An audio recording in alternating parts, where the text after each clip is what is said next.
सर्वांचं खूप खूप स्वागत करते। तुमचा आजचा दिवस सकारात्मकतेने भरलेला व आनंददायी असा जावा अशी साईंचरणी प्रार्थना करते व आजच्या व्हिडिओला सुरुवात करते। तर आज आपण एक्झिबिशन बद्दल बोलणार आहोत। नाशिक येथे डोंगरी वसतिगृह मैदानावर एक्झिबिशन सुरू आहे। तर तिथे तुम्हाला हँडक्राफ्टच्या वस्तू, होम डेकोरसाठीचं भरपूर असं सामान, किचनसाठी लागणारं सामान, कपडे, फर्निचर, लहान मुलांसाठीचे कॉमिक्स वगैरे किंवा भरपूर अशा प्रकारचे तिथे तुम्हाला पुस्तकं बघायला मिळणार आहेत। बऱ्याचदा आपण बाहेर मार्केटमध्ये जातो, एखादी गोष्ट आपल्याला घ्यायची असते तर आपल्याला खूप सर्च करावं लागतं, पण इथे तुम्हाला ते सगळं एका छताखाली इझिली बघायला मिळणार आहे। आणि लहान मुलांसाठी तिथे बऱ्याच असे पेड ॲक्टिव्हिटीज देखील आहेत। आणि खाण्यापिण्याबद्दल जर म्हटलं तर बरेचसे तिथे असे स्टॉल लागलेले आहेत। तिथे तुम्हाला मांडे, भरीत भाकरी, पिठलं भाकरी, कोथिंबीर वडी, उडदाचे वडे अशा भरपूर पारंपरिक पदार्थांचा तुम्ही आस्वाद घेऊ शकणार आहात।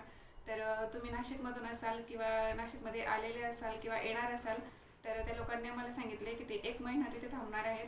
तर एकदा नक्की व्हिजिट करा तिथे तुम्ही। आणि मी तिथे जाऊन आलेली आहे व तिथून मी काही गोष्टी परचेस केलेल्या आहेत, त्या मी आता तुमच्यासोबत शेअर करणार आहे। तर सुरुवात करूयात आपण आधी कपड्यांपासून। तर तिथे खादी व कॉटनचे खूप छान असं कलेक्शन आहे। तिथून मी हे 2 कॉटनचे टॉप आणले। आता उन्हाळाही सुरू आहे म्हटलं, याला कॉलर आहे आणि मरून कलरमध्ये आहे हा। आणि हा एक navy blue colour. Design same आहे, फक्त पॅटर्न वेगळे, पॅटर्न आणि कलर वेगळे आहे। त्याला कॉलर आहे, याला कॉलर नाही आहे। हे असे 2 टॉप घेतले मी व हा एक स्कर्ट। मागच्या वर्षी मी तिथून व्हाईट कलरमध्ये घेतला होता स्कर्ट, तर खूप छान निघाला तो, म्हणून मी आता हा एक घेऊन आली। आणि थोडीफार काही ज्वेलरी घेतलेली आहे, इयरिंग्सचे 2 पेअर। तर हा एक व्हाईट कलरमध्ये, म्हणून मला वाटतं ते कॅमेऱ्यात दिसतंय आणि दिसतंय व्यवस्थित। आणि हा एक। तर तिथून आम्ही काही पुस्तकं देखील घेतलेली आहेत। तसं मी दरवर्षी तिथून काही ना काही थोडेफार पुस्तकं आणतच असते। तर ह्या वर्षी आम्ही 3 पुस्तकं घेतलेली आहेत। त्यातलं हे पहिलं सामर्थ्यशाली लीडर म्हणून एक आहे, मनोज आंबे सरांचं आहे ते लेखक त्याचे। तर हे आहोंनी घेतलेलं आहे। तर त्यांनी जेव्हा मला हे पुस्तक दाखवलं की आपण हे पुस्तक घेऊयात का, तर मी सुरुवातीला त्यांना नाही म्हटलं की याच्याशी, ह्या सब्जेक्टशी रिलेटेड ऑलरेडी 2 ते 3 पुस्तकं घरात आहेत। तर म्हटलं आपण नको घेऊयात। मग ते मला बोलले की तू एकदा पुस्तक उघडून त्याचे टॉपिक चेक कर एकदा। तर जेव्हा मी टॉपिक चेक केले तेव्हा मला त्यातला एक टॉपिक खूप आवडला। तर त्यात लेखकाचं असं म्हणणं आहे की कर्मभूमी नसते, ती निर्माण करावी लागते। तर हा एक टॉपिक मला खूप आवडला। तर मग त्यांना म्हटलं चला घेऊयात आपण हे एक पुस्तक। तर हे एक घेतलं। आणि एक हे, याला मी गेली वर्षभर सर्च करते, बघत होती याला आणि खूप ऐकून ह्या पुस्तकाबद्दल। लहान मुलांसाठीच्या 101 प्रभावी सवयी। तर प्रत्येकाच्या घरात आता लहान मुलं असतात, तर त्यांना आपल्याला अशा छोट्या छोट्या ट्रिक आहे त्याच्यामध्ये की जेणेकरून आपण त्यांच्यावर चिडचिड न करता त्यांना चांगल्या सवयी लावू शकतो। तर मला असं वाटतं प्रत्येकाने हे पुस्तक वाचायला हवं। ज्यांना वाचनाची आवड आहे त्यांनी, आणि ज्यांना नसेल त्यांनी एकदा हे पुस्तक वाचून बघा, बऱ्यापैकी फरक पडतो। लहान मुलांना समजवताना आपण कुठेतरी कमी पडतो, सारखी चिडचिड होते, तेही चिडचिड करतात, आपणही चिडचिड करतो। त्याच्यापेक्षा मग हे एकदा वाचून बघा तुम्ही, बऱ्यापैकी फरक पडेल। मला खूप आवडलं। मी येताना 8 ते 10 टॉपिक त्याचे वाचले। खूप छान आहे, छोटे छोटे टॉपिक आहे। तर हेही तुम्ही घेऊ शकता। आणि हे एक आत्मचरित्र आहे।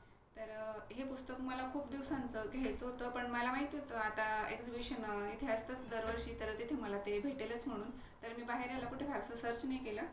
तर हे परमहंस योगानंद यांचं आत्मचरित्र आहे। तर या पुस्तकाबद्दल सांगायचं असं की ज्या लोकांना योग, ध्यान आणि अध्यात्मामध्ये आवड असेल त्यांच्यासाठी हे पुस्तक वरदान ठरणार आहे, त्यांनी नक्की घ्या। तर हे पुस्तक तुम्हाला तुमच्या पुढच्या आयुष्यासाठी म्हणा किंवा वाचनासाठी खूप असं मार्गदर्शक ठरणार आहे। तर ज्यांना आवड असेल ह्या विषयांमध्ये त्यांनी नक्की घ्या। मी बरेच दिवस, माझ्याकडे छोटंसं असं पुस्तकांचंही कलेक्शन आहे आणि बरीचशी पुस्तकं तर मी वाचून परत लायब्ररीत आपण जमा करून देतो। पण जे काही मी परचेस केलेली आहे ती सध्या आहेत माझ्याकडे घरात। तर तुम्हाला जर ते बघायला आवडतील तर मी नक्की तोही मला कमेंट करून सांगा, मी तोही व्हिडिओ घेऊन येईल, छोटंसं पुस्तकांचं कलेक्शन।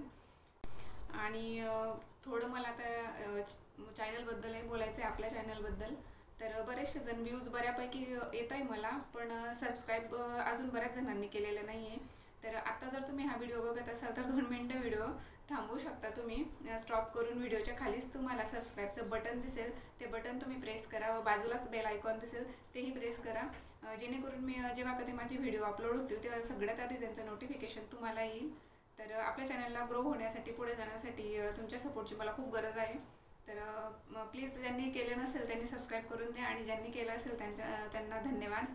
आणि इथून पुढे मी आता तिथे एक्झिबिशनला गेलेली होती, तिथे जे काही थोडं शूट केलेले तो व्हिडिओ मी आता इथून पुढे लावणार आहे. तुम्ही व्हिडिओ शॉर्टपर्यंत नक्की बघा. धन्यवाद. तर सुरुवातीला एंट्रन्सलाच त्यांनी असे शोपीस व चिनी मातीची भांडी वगैरे बाहेरच ठेवली आहेत. बघू शकता तुम्ही, भरपूर अशी व्हरायटी इथे तुम्हाला बघायला भेटणार आहे. घरात सजावटीच्या वस्तू वगैरे सगळं काही तिथे एकाच ठिकाणी तुम्हाला बघायला भेटणार आहे.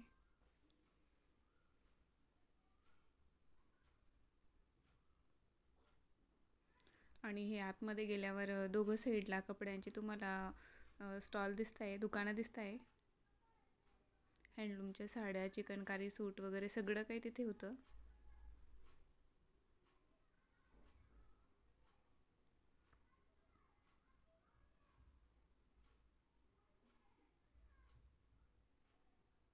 इथून मी माझे ते कॉटनचे 2 टॉप घेतलेले. आणि शेजारीच इथे जेंट्स लोकांसाठी खादीचे कुर्ते वगैरे तेही होते.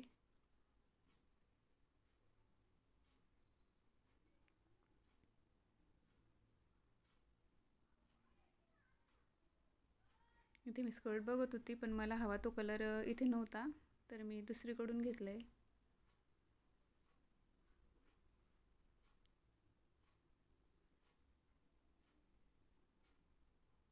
ज्वेलरीचे असे बरेच शॉप होते तिथे.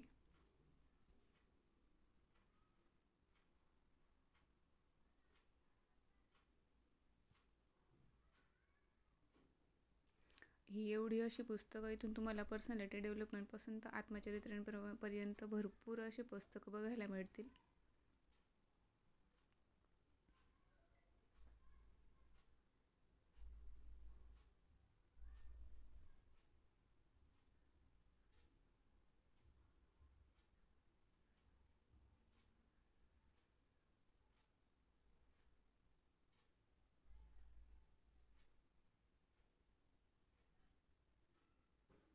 आणि फर्निचर सगळं हे एक्झिटच्या ठिकाणी आहे.